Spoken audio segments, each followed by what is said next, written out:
안녕하세요, 모아이 식구 여러분. 오늘도 좋은 하루 보내고 계신가요? 요즘 날씨가 참 변덕스러운데 건강 관리 잘하고 계시죠? 저는 오늘 정말 의미 있는 책을 만나서 여러분과 함께 나누고 싶어 이렇게 찾아뵙습니다. 오늘 소개해드릴 책은 최재훈 저자의 나는 왜 남들보다 쉽게 지칠까입니다. 이 책을 읽으면서 정말 많은 것을 느꼈는데요. 혹시 여러분도 남들보다 유독 예민하고 쉽게 지치고 감정적으로 힘들어 하신 적이 있으신가요? 이 책의 주인공은 바로 HSP, 즉 Highly Sensitive Person, 매우 예민한 사람들입니다. 그런데 HSP에 대해서 우리가 자주 하는 오해가 있어요.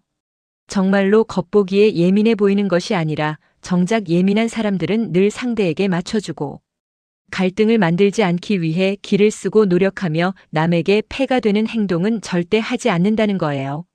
저도 이 부분에서 정말 큰 울림을 받았습니다.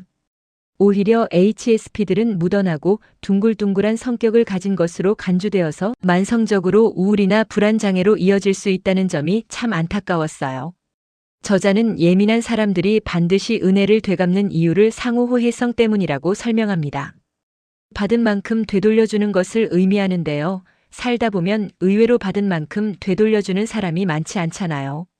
그런데 HSP는 누구보다도 감정에 대한 이해도가 높고 감정을 느끼는 수준 또한 상대적으로 깊다고 알려져 있습니다. 마치 남들의 감정을 마치 내 것처럼 생생히 느끼게 되는 거죠. 예를 들어서 죄책감을 볼 때 HSP는 자신의 잘못에 대하여 더 많이 생각하고 계속해서 그 잘못을 곱씹는 경향이 있어요. 상대방에게 상처를 주면 오히려 그 죄책감으로 계속 괴로울 것을 알기에 애당초 사람들에게 싫은 말 자체를 하지 않는다는 거예요. HSP는 상대방에게 부탁은 잘 못하지만 다른 사람의 부탁은 굉장히 잘 들어줍니다. 또 이들이 책임감이 투철한 것도 같은 맥락이에요. 성실해서 책임감이 강하기보다는 책임지지 못했을 때 받게 되는 스트레스가 너무 커서 투철한 책임감을 갖게 되는 것이죠. 저자는 HSP의 특징 중 하나가 감정 과몰입이라고 말합니다. 심리학에서는 주로 압도된다라고 표현을 하는데요. 누군가와 갈등을 겪을 때 이들의 내면은 보통 사람들보다 훨씬 더 감정적으로 들끓게 된다는 거예요. 예를 들어서 HSP가 상대방의 사소한 행동 하나로 인해서 기분이 상했는데 이 감정을 상대에게 이야기를 하면 내가 속 좁은 사람이 되거나 상대방이 상처받고 화를 낼까봐 절체절명의 위기처럼 느낀다는 것입니다.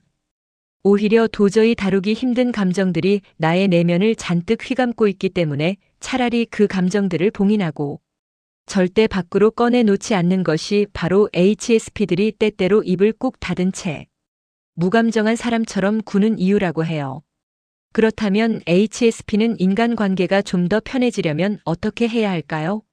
먼저 HSP 스스로 내가 너무 예민해서 과도하게 스트레스를 받는 거다라고 인지해야 합니다. 그 다음에는 자신의 과민함을 조금 더 수용하고 감정 관리에 만전을 기할 필요가 있어요. 상대방 때문에 기분이 너무 나쁘다면 내가 지금 과열된 상태라서 신속하게 몸과 마음의 긴장을 풀어줘야 한다고 저자는 조언합니다. 심리학에서 점화 효과라는 것이 있는데요. 이전 자극이 이후 자극에 영향을 미치는 것으로 이전에 겪었던 경험들이 이후 겪게 될 일들의 지각이나 해석에 영향을 미치게 되는 것입니다. 예를 들어 드라마에서 본 주인공의 온화한 이미지 때문에 그 주인공이 광고하는 커피는 매우 호감이 가고 당장 마트에서 사고 싶어지는 것이죠. 저자는 점화 효과로 인한 선입견의 강화, 이것이 바로 예민한 사람이 나이가 들수록 더 예민해질 수밖에 없는 이유 중 하나라고 말합니다. HSP가 힘든 것은 초감정 특성 때문입니다. 나의 내면 또는 외부의 감정을 증폭하여 받아들이는 초감정은 쉽게 말해서 공감을 의미해요. 예를 들어 HSP는 잔인하거나 폭력적인 드라마를 잘 보지 못합니다. 누군가가 괴롭힘을 당하는 것을 보면 마치 내가 당하는 것처럼 굉장한 스트레스를 느끼기 때문이에요. 문제는 정서적 공감이 너무 강력하게 일어나서 그 감정에 자신이 휩쓸려 버린다는 점이고 그 순간에 과몰입 상태에 빠지는 것입니다. HSP에게 인간관계가 정말 어려운 이유는 다른 사람들의 감정에 휩쓸려 다니다 하루를 망치는 일이 다반사이기 때문이라고 해요.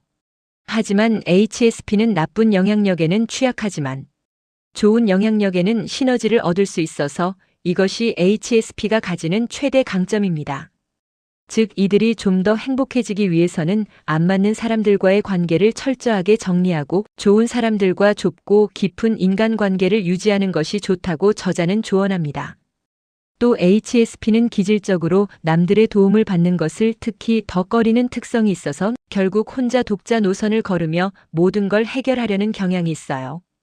HSP가 정말 싫어하는 것이 민폐 끼치는 것인데 그 피해가 결국 고스란히 나에게 극도의 스트레스로 되돌아온다는 것을 경험적으로 이미 알고 있기 때문에 차라리 내가 손해보는 게 속 편하다는 생각을 하게 되는 것이죠. HSP의 또 다른 특성은 자기 자신에게 지나칠 만큼 엄격한 기준을 적용한다는 것입니다. 남들을 조금이라도 불편하게 만들지 않기 위해 아무리 힘들어도 혼자 극복하고 해내려고 하며 아무리 힘들어도 징징대면 안 된다고 생각을 해요. 호의를 받는 일조차 상대방의 에너지를 소모시키는 민폐라고 생각하기 때문에 마냥 기뻐할 수도 없는 일이라고 해요. 결국 사람들과 엮일수록 불편해진다는 것을 깨닫기 시작하면서 예민한 사람들은 오히려 내향적인 사람보다 더 혼자인 상태를 선호하게 됩니다. HSP의 인간관계의 최고의 신조로 조금 석연치 않더라도 그냥 적당한 선에서 타협하는 게 서로에게 좋은 일이다라고 표현하는 것이 적합하다고 저자는 말해요. 이들은 종종 스스로를 희생하면서 다른 사람들을 도우려는 행동 패턴을 보입니다. 세상에는 주는 사람과 받는 사람 유형이 있는데 HSP는 받는 사람 입장에서 곁에서 장단만 잘 맞춰주면 자신도 모르게 그들의 표적이 될 수가 있어요. 내가 주는 사람이라는 숙명으로 힘들어하고 있다면 사람에게는 주는 기쁨과 받는 기쁨이 있고 관계에서는 이 둘이 적절한 균형을 이루어야 함을 깊이 새겨야 한다고 조언합니다. HSP에게 우호적인 환경이란 소수정예의 인간관계, 프라이버시가 보장되는 직업 환경, 물리적으로 안전한 생활 환경 등 내가 통제할 수 있는 영역이 통제할 수 없는 영역보다 훨씬 더 넓은 환경을 의미합니다. 비록 생활 반경이 상대적으로 좁아지고 짜릿함과 쾌감, 활력은 부족해 보일지 몰라도 자신이 마음만 먹으면 뭐든 가능해 보이는 독자적 환경에서 사는 것이야말로 HSP에게는 최고의 삶이 될 수 있다고 해요. HSP에게는 삶이란 곧 스트레스의 연속입니다. 주위 사람들의 감정까지 끌어들이고 매우 강렬한 감정 과몰입 상태에 빠지다 보니 어떤 위협이 감지된다면 쓸데없이 감정 소모할 필요 없이 재빨리 도망치는 것이 좋다고 저자는 말합니다. HSP가 해야 할 일을 하지 않고 놀거나 쉬고 있을 때 이상하게 더 처지는 경우가 많아요. 몸은 편하게 쉬고 있어도 우리의 뇌는 보이지 않는 데드라인이라는 위협과 싸우느라 계속 긴장 상태에 놓여 있는 것이죠. HSP가 아무것도 하지 않아도 피곤한 이유를 해결하는 방법은 첫째, 나에 대한 기대치를 내려놓는 것입니다. 즉 해야 할 일과 이루고 싶은 일들을 최소화하는 것이에요. 얻고자 하는 게 없다면 더 이상 불안도 스트레스도 없다는 거죠. 둘째는 그냥 뭐라도 하는 것입니다. 매일매일 조금이나마 생산적인 일들을 하면서 내 이상적 자아와 현실적 자아 간의 차이를 좁혀 나가는 것이에요. 또 추천할 것은 원시인처럼 심플하게 살기와 노력이 동반된 성장의 달콤함을 맛보라는 것입니다. 즉 5분의 독서나 밀린 집안일 하기, 잠자기 전 일기 쓰기 같은 사소한 것들로 성취감을 맛볼 수가 있어요. 도파민의 과잉 시대에 HSP의 건강한 삶을 지켜줄 소중한 루틴이 될 것이라고 해요. 나만의 행복 리스트를 작성해 보세요. 힘들고 신경이 곤두설 때, 멘탈 항아리가 비어가고 있을 때, 행복 리스트에 있는 것들을 즐기면서 에너지를 충전해 감정 조절 실패로 인한 악순환을 막을 수 있습니다. 인간관계에서 감정 소모를 심하게 느꼈다면 그 즉시 일정 부분 심리적 거리감을 떨어뜨려 놔야만 해요. 혼자 여행을 떠나거나 한동안 만나지 않거나 하는 식으로 감정이라는 나그네가 떠나고 난 후에 천천히 관계 전선에 복귀하면 된다고 저자는 조언합니다. 또 HSP가 감정 문제로 힘들어한다면 추천하고 싶은 방법이 자신을 1인칭이 아닌 3인칭으로 바라봄으로써 나에 대한 심리적 거리를 떨어뜨리는 것입니다. 마치 남의 일을 보듯 혼잣말을 해보는 거예요. 나의 일이 아니라 제3자에게 말하는 것처럼요. 힘들지? 괜찮을 거야. 그럴 수 있어라고 말이에요. 마지막으로 타인으로부터 인정받고자 하는 욕구에서 자유로워지기 위해서 반대로 나 자신으로부터의 인정 욕구에 집중하면 됩니다. 남들이 아닌 나 자신에게 인정받겠다는 마인드로 하루하루 임하는 것이죠. 끝으로 저자는 우리에게 묻습니다. 당신이 성장하고 있다는 5가지 신호. 불편함에 익숙해져 가고 있나요? 독립성이 강해지고 있나요? 아니요라고 말할 수 있나요? 타인의 시선으로부터 자유로워지고 있나요?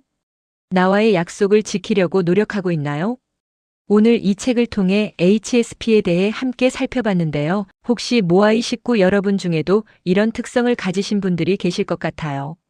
저 역시 이 책을 읽으면서 정말 많은 부분에서 공감했고 제 자신을 더 잘 이해하게 된 것 같습니다.